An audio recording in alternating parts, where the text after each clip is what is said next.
भाई लोग नमस्कार। एक जानकारी, एक अपडेट मैंने आप लोगों को नहीं दिया था, आपने और कहीं से देखा होगा या सुना भी होगा। संजय सिंह जो है वो कल गिरफ्तार हो गया है। आकांक्षा दुबे का आरोपी संजय सिंह भी है समर सिंह के साथ साथ, और संजय सिंह गिरफ्तार हो गया है। संजय सिंह के ऊपर यह आरोप आकांक्षा दुबे के मां ने लगाया है कि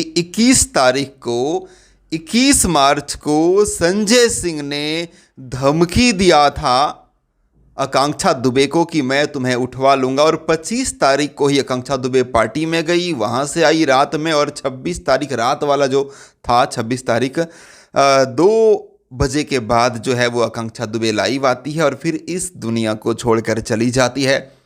कारण जो है वो फैमिली वाले का कहना है कि समर सिंह और संजय सिंह ने मारा है या मरवाया है। तो संजय सिंह जो है वो गिरफ्तार हो गया है, ये है खबर। वैसे मैंने आपको अभी 2 दिन पहले बताया था कि संजय सिंह कभी भी गिरफ्तार हो सकता है, ऐसी खबर है कि लोकेशन का पता जो है वो पुलिस प्रशासन को मिल चुका है। तो अब जो अपडेट है वो ये है कि संजय सिंह हो गया है गिरफ्तार, और इस केस से जुड़ी और जानकारियां मैं आपको बहुत जल्द देने वाला हूं। फिलहाल यही है अपडेट। मैं महेश पांडे और आप लोग देख रहे थे भोजीवुड एंटरटेनमेंट। Thank you.